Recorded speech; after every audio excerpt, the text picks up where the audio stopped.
بسم الله الرحمن الرحیم. دوستانو السلام علیکم ورحمت الله وبرکاته. دوستانو نن زموږ ستاسو موضوع ده کمالګرایي، کمال غوښتنه یا پرفکشنیزم. که چیرته موږ په خپله جامعه کې وګورو دغه رنځ ماته ډېر ښکاره سو، نو په دې اساس موږ دغه موضوع وټاکله. کمالګرایي څه ته وایي؟ کمالګرایي دې ته وایي چې موږ یو کار نه شروع کوو. د څه لپاره؟ دې لپاره چې موږ وایو چې یو پر 100% شرایط باید ورته مساعد کو، یا موږ باید 100% کامل اوسیږو تر څو هغه کار په صحیح ډول سره ترسره کو. نو دغه رقم نظر لرل دا یو رنځ ده، یو تکلیف ده چې دغه تکلیف باید حل سي. که چیرته حل نسی نو زموږ د ژوند په مختلفو اړخونو باندې منفي تاثیر به ولرلی شي. مثلا یو شخص ده، هغه وایي چې زه صحیح د موټر مې زده ده، ولې موټر تر هغه وخته پورې زه نه چلوم تر څو چې 100% شرایط ورته مساعد نسی، تر څو چې مثلا زه 100% په موټر باندې پوه نسم، 100% کامل ونه اوسېږم. نو دغه فرد به هیڅکله تر یو کال تر 2 کاله ونشي کولی چې هغه موټر په کامل ډول سره څنګه کړي، زده کړي او بیا هغه عمل ترسره کړي، یعنی موټر عملا وچلوي. نو دوستانو دغه رقم د کمالګرۍ چې ده څه لري؟ نواقص لري. لکه څنګه چې دغه شخص 2 کاله له موټر چلولو څخه لرې ساتلی وو، همدارنګه موږ د کمالګرۍ کولی شي موږ د ژوند په نورو عرصو کې له خپلو عملونو څخه، له خپلو اهدافو څخه دغه رقم لرې وساتي. نو کمالګره انسان چې ده بعضې خاصیتونه لري چې دلته موږ 6 خاصیتونه ذکر کوو. لومړی خاصیت یې چې ده له رزق څخه ویره.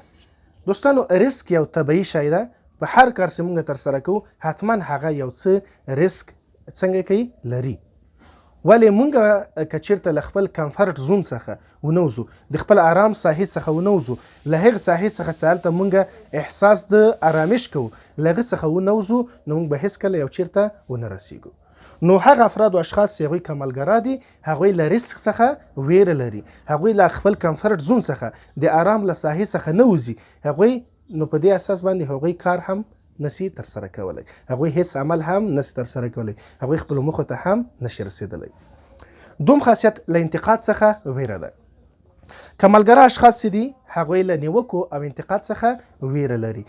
دا همیشه یو کار کوي نو دا په نظر کې نیسي که چیرته زه دکې مثلا یو څه خرابوم نو بیا به د خلکو لخوا ما باندې انتقادونه کیږي، په ما به نقدونه کیږي، په ما به نیوکې کیږي. نو همدغه ده چې دغه فرد بیا یو کار نه ترسره کوي. نو که چیرته موږ یو انسان وینو چې هغه له انتقاد څخه ویره لري، نو دا د کمالګرا انسان خاصیت په ده کې ده. دریم خاصیت تنبلي او سستی ده. کمالګرا انسان فکر کوي چې کامل نه ده، ټول هغه اړینې مهارتونه او خاصیتونه په ده کې نشته دي، هغه اړین علم نه لري، اړین معلومات نه لري، نو په دې اساس هغوی عمل نه ترسره کوي، هغوی د یو هدف په وړاندې باندې قدم نه اخلي، روانیږي نه. نو هماغه ده چې دوی تنبل او سست پاتې کیږي او بیا هیڅ عمل نشي ترسره کولی. بل خبر یا څلورم خاصیت په کمالګرا انسان کې ټیټ اعتماد پر نفس لرل دي. دغه افراد او اشخاص چې دي باور پر ځان باندې چې ده هغه ډېر کمزوری او ټیټ ده، ځکه دوی وایي چې موږ د دې جوګه نه یو چې یو کار مخکې بوځو. صحیح ده، زه نشي کولی استازي وکم، زه نشي کولی ډریوري وکم، زه نشم کولی مثلا یو بل کار ترسره کم. پس دغه خاصیت په ما کې هغه څه شي ده؟ اعتماد پر نفس مې ضعیفه ده. نو په همدې اساس زه مخکې نشم تللی، زه روانېدلی نشم، زه کار نشم ترسره کولی. نو څلورم خاصیت د کمالګرا انسان چې ده اعتماد پر نفس ډېر ټیټ وي. پنځم خاصیت چې ده ټول یا هیڅ فکر لرل دي. د دوی فکر همیشه سپینه او تور کې وي، یعنی یا یو کار 100% باید ښه اوسیږي چې هغه ترسره کړي او که نه هیڅ یې نه ترسره کوي. صحیح ده. نو دوستانو دغه فکر غلط فکر ده، ځکه نشي کېدی یو شی 100% ښه اوسیږي تر څو هغه څنګه کې ترسره کړي. همیشه به هلته یو څه ستونزې اوسیږي، یا مثلا یو کار چې ته ترسره کوي او 1% به پکې مفاد وي، یو 10% به پکې ضرر وي، یا 50% به هلته ضررونه وي، نواقص به وي، 50% به هلته ښه والي وي، فایدې به وي. نو موږ نه داسې شی نسو پیدا کوی چې هغه 100% مفاد ولري، 100% هغه هلته فایدې اوسیږي، 100% هلته ګټورتوب اوسیږي. نو دا د کمالګرا افراد او اشخاصو فکر ده چې یو شی باید 100% ښه اوسیږي تر څو موږ هغه ته ورسو او هغه هلته کار ترسره کړو، هلته عمل ترسره کړو. شپږم خاصیت د کمالګرا انسان چې ده یوازې له پایلو څخه خوند اخلي. کمالګرا انسان چې ده هغه له پروسو نه هغه دغه موخو ته د رسېدو نه له دې پروسې نه خوند نسي اخیستلی. صحیح ده. هغوی ته تنها چې مهمه ده پایله مهمه ده. کله چې پایله ترلاسه کړي نو په دې وخت کې دوی ډېر خوشحاله وي او ډېر خوښ وي. ښه، دا شو د کمالګرا انسان خاصیتونه. پس هر هغه فرد چې دغه شپږ خاصیتونه ولري یا بعضې خاصیتونه له دو څخه ولري هغه په کمالګرایي رنځ باندې څنګه شوی اخته شوی ده. او همغه ده چې هغه همیشه همغه کوم خیال او خوب چې لري، کوم ډریمز چې لري، کوم ارمانونه چې لري، هغه همیشه په روی د په ذهن کې پاتې کیږي، د کاغذ پر مخ پاتې کیږي او هیڅکله هم ترلاسه کولی نشي. ښه، اوس راځو د کمالګرایي انسان یا د کمالګرا انسان درملنه په څه شي باندې کیږي. دلته موږ اووه نقطې ذکر کوو چې په دې باندې یو کمالګرا انسان کولی شي خپله درملنه وکړي او له دغه رنځ څخه ځان خلاص کړي. ښه، اول خبره چې ده مهم نه ده کامل اوسیږي. موږ باید دا قبول کړو چې انسان هیڅکله نشي کولی 100% کامل اوسیږي په یو کار کې. نو موږ باید هغه اړین مهارتونه، اړینې تجربې، اړینې معلومات دا ترلاسه کړو او روان سو عمل ترسره کړو. صحیح ده.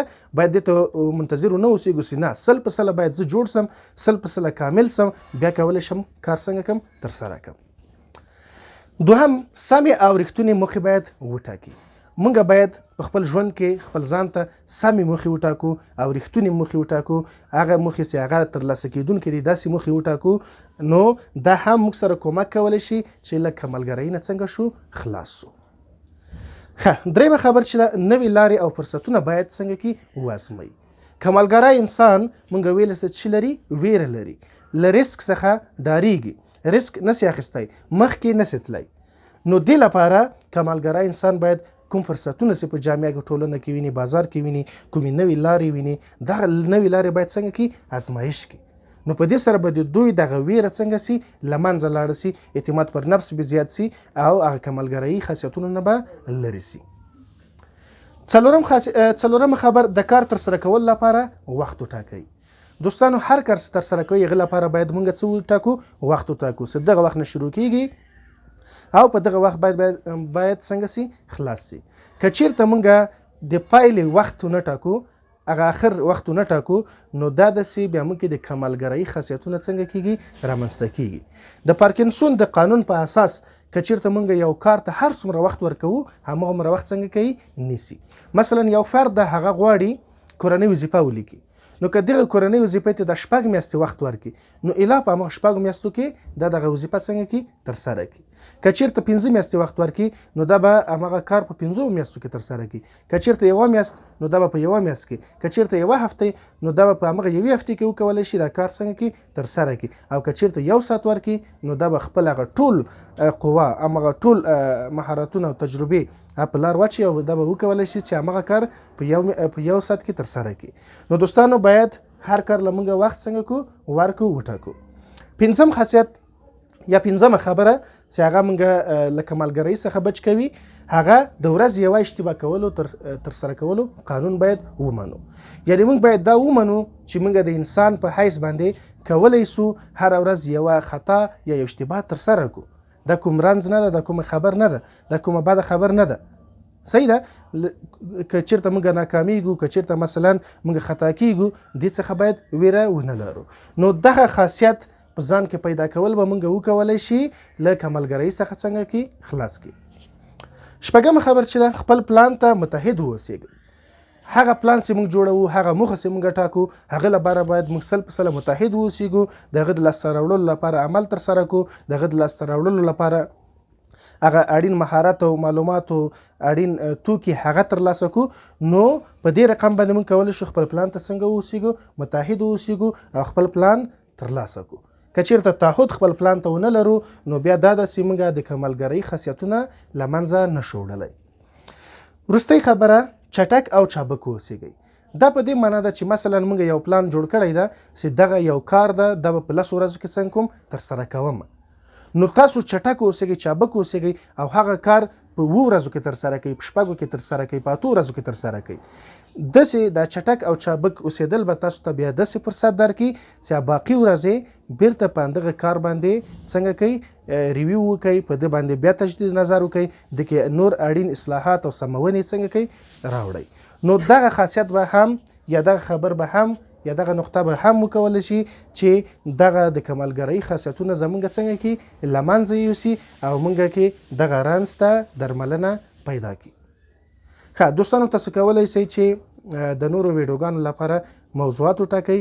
نو هره موضوع چې په خپل ذهن کې لرئ او غواړئ چې په هغه باندې بحث ولرم تاسو سره، نو هغه کمنټ کې موږ ته لیکلی شئ. ډېره زیاته مننه.